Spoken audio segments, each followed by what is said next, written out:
우와, 파도다!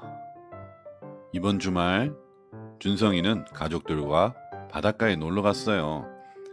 잔잔했다가 갑자기 세게 밀려오는 파도에 준성이는 깔깔 웃으며 소리쳤어요. 아빠, 파도는 왜 계속 밀려와? 누가 밀고 있는 거야? 아빠는 잠시 하늘을 보며 말했어요. 좋은 질문이야. 그럼 오늘 밤엔 바닷속과 하늘을 함께 여행해 볼까? 밤이 되자 준성이는 이불을 덮고 눈을 감았어요. 그 순간 몸이 퐁 하고 떠오르더니 바닷속 신비한 세계로 풍덩 빠졌어요. 그곳엔 커다란 바다 친구 블루가 기다리고 있었어요. 어서와 준성이, 넌 지금 파도의 나라에 왔어. 블루 안녕. 파도는 어떻게 생기는 거야? 블루는 웃으며 대답했어요. 일단 바람 때문이야.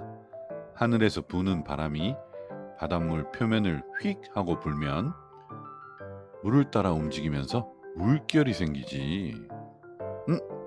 그 순간 하늘에서 바람 친구가 내려왔어요. 안녕, 난 바람이야. 내가 세게 불면 파도도 커지고 살살 불면 잔잔한 물결이 돼. 준성이는 신기해서 물었어. 그럼 바람만 있으면 파도가 계속 치는 거야? 아니지. 또 하나의 비밀 손님이 있어.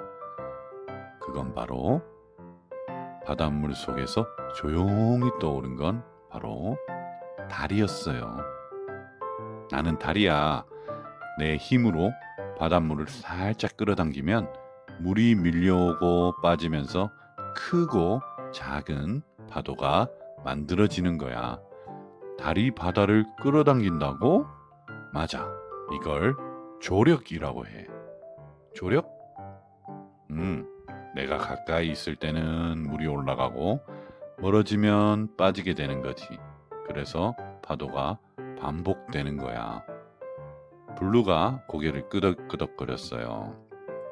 그리고 지구가 자전을 하면서 달과의 위치가 계속 바뀌니까 파도도 계속 생기는 거지. 준성이는 입을 쭉 하고 벌렸어요.